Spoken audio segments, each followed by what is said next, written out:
열왕기상 11장 14절에서 25절까지 말씀 한 절씩 교독합니다. 여호와께서 에돔 사람 하닷을 일으켜 솔로몬의 대적이 되게 하시니 그는 왕의 자손으로서 에돔에 거하였더라.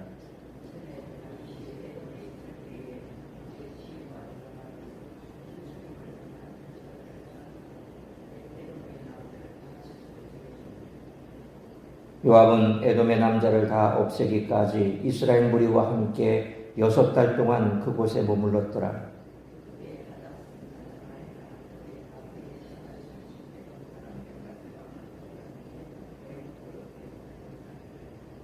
미디안을 떠나 바란에 이르고 거기서 사람을 데리고 애굽으로 가서 애굽 왕 바로에게 나아가매 바로가 그에게 집과 먹을 양식을 주며 또 토지를 주었더라.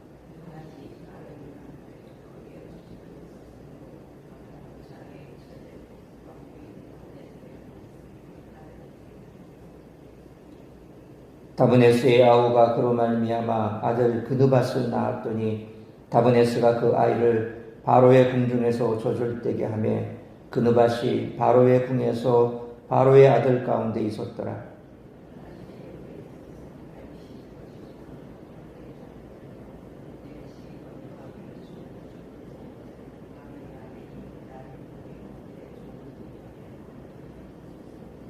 바로가 그에게 이르되 내가 나와 함께 있어 무슨 부족함이 있기에 내 고국으로 가기를 구하느냐?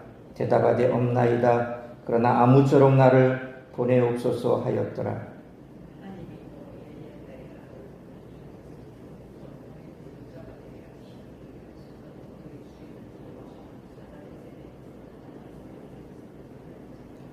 다윗이 소바 사람을 죽일 때에 르손이 사람들을 자기에게 모으고 그 무리의 괴수가 되어 다메섹으로 가서 살다가 거기서 왕이 되었더라. 솔로몬의 일평생에 하닷이 끼친 환난 외에 르손이 수리아 왕이 되어 이스라엘을 대적하고 미워하였더라. 아멘. 오늘 본문은 크게 두 가지를 가르쳐 줍니다. 첫째, 죄는 분명하게 그 결과를 가져온다는 것입니다. 성도들은 본문을 해석할 때 저자의 메시지 전달 전략에 숨겨진 의미를 세밀하게 파악해야 할 필요가 있습니다. 먼저 10장에서 하나님의 엄중한 심판의 말씀은 11장에서 현실로 펼쳐집니다. 따라서 솔로몬의 배교의 행위를 명백히 드러낸 후에 분명한 인과관계를 통해 그 결과를 보여줍니다. 하지만 이스라엘을 향한 하닷과 르손의 대적 감정이 솔로몬의 말년에 갑자기 생겨난 것은 아닙니다. 이들은 이미 다윗 때부터 계속 악감정을 품어왔습니다. 마찬가지로 신실한 성도들의 삶이 악한 사회와 문화에서 완전히 분리된 것이 아닙니다. 하나님의 백성은 거룩하지 못한 현실 가운데서 살아갑니다. 하닷이 다윗과 요압 장군이 죽었다는 소식을 듣고 이스라엘로 돌아가고 싶어하는 것처럼 악한 세력은 늘 성도들을 공격할 준비를 하고 있습니다. 이는 성도들이 늘 영적으로 건강한 상태를 유지하려 노력해야 함을 말해줍니다. 두 번째 가르침은 성도들이 죄악 가운데 있을 때 하나님은 백성을 심판 곧 훈육하신다는 것입니다. 하나님이 어떻게 악한 존재를 활용하셔서 당신의 백성을 치실 수 있는가와 같은 종류의 질문은 새로운 것이 아닙니다. 이미 하박국 선지자도 바벨론을 바라보면서 던졌던 질문입니다. 오히려 이는 성도들이 하나님의 주권이라는 개념을 우주적 차원에서 생각해야 함을 말해줍니다. 다시 말해서 자기 중심적 관점을 뛰어넘어야 함을 말해줍니다. 하나님은 우리에게 구원의 하나님이시지만 또한 심판의 하나님이시라는 것 또한 잊지 말아야 할 줄 믿습니다. 이처럼 하나님은 솔로몬에게 지혜와 번영을 허락하시면서도 그가 죄를 범해 하나님을 떠날 때를 대비해 징계의 도구인 3명의 대적을 미리 준비해 두고 계셨습니다. 첫째는 남쪽 에돔의 하닷이며 둘째는 북쪽 다메섹의 르손, 마지막은 솔로몬의 신하였던 여로보암입니다. 따라서 이와 같은 오늘 본문의 말씀을 통해서 우리들이 깨달아야 할 것은 첫째로 14절로 20절 말씀처럼 하나님은 대적을 일으켜 언약에 불충하는 우리를 징계하신다는 것입니다. 솔로몬은 다윗의 유산으로 큰 복을 받았는데 징계 역시 다윗의 유산을 통해 주어집니다. 복과 대적을 함께 상속받은 셈입니다. 2장 28절로 34절 말씀처럼 솔로몬은 왕이 된 후 다윗의 신하 요압을 처단했지만 그가 하나님을 떠나자 사무엘하 8장 13절로 14절 그리고 오늘 본문 14절로 16절 말씀처럼 요압이 에돔에서 행한 잔인한 일을 목격했던 에돔인 하닷이 솔로몬의 대적이 되었습니다. 요압이 6개월 동안 에돔에서 남자들을 모두 죽였으니 에돔 사람 입장에서는 큰 적의를 품지 않을 수 없었을 것입니다.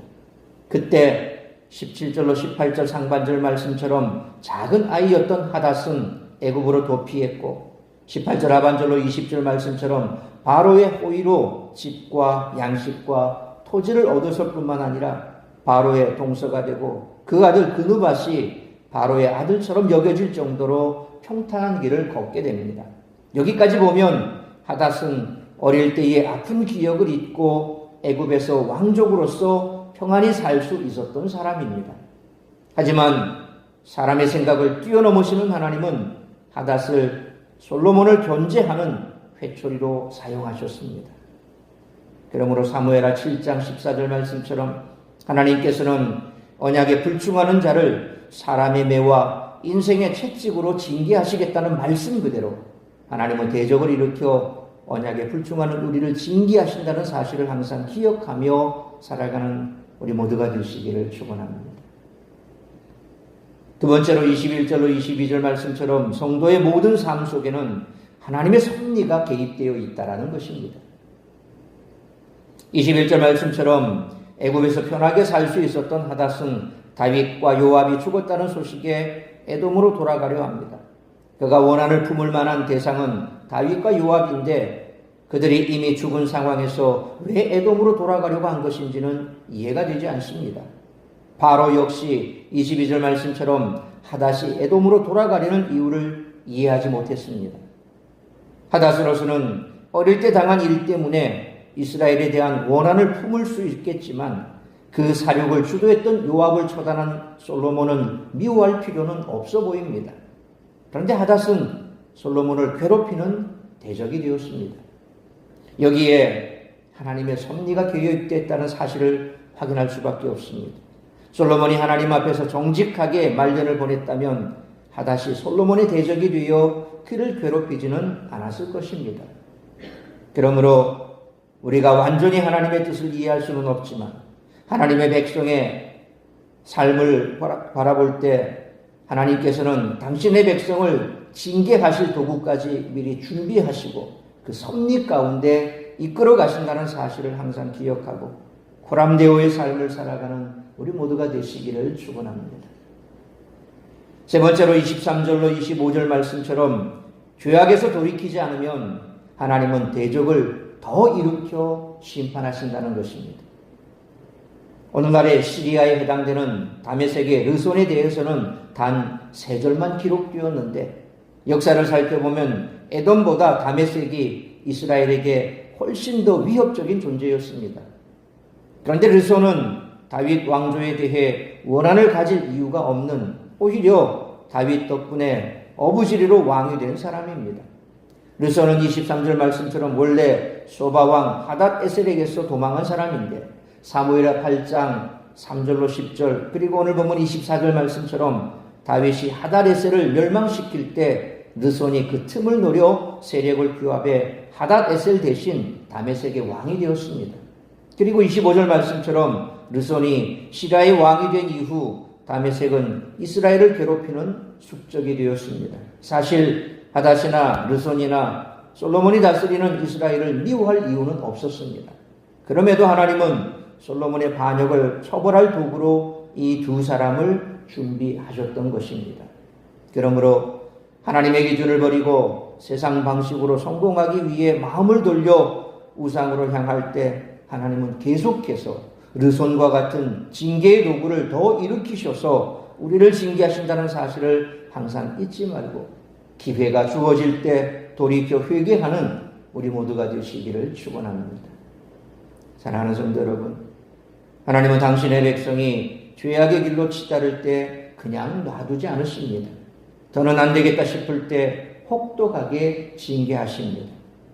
우리 주위에 있는 사람들을 징계의 도구로 사용하신다는 것입니다.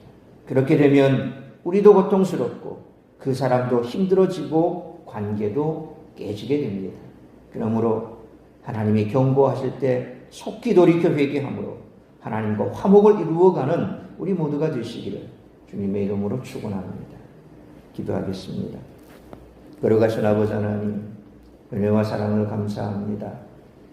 하나님께서는 우리를 사랑하시고 우리에게 복을 주시며 우리를 인도하시는 사랑의 하나님이시지만 때로 자녀들이 옳은 길을 떠나 세상 가운데서 그렇게 죄악된 길로 걸어갈 때 때로 징계하신다는 사실, 심판의 하나님이라는 사실 또한 우리는 결코 잊지 말아야 할 것입니다.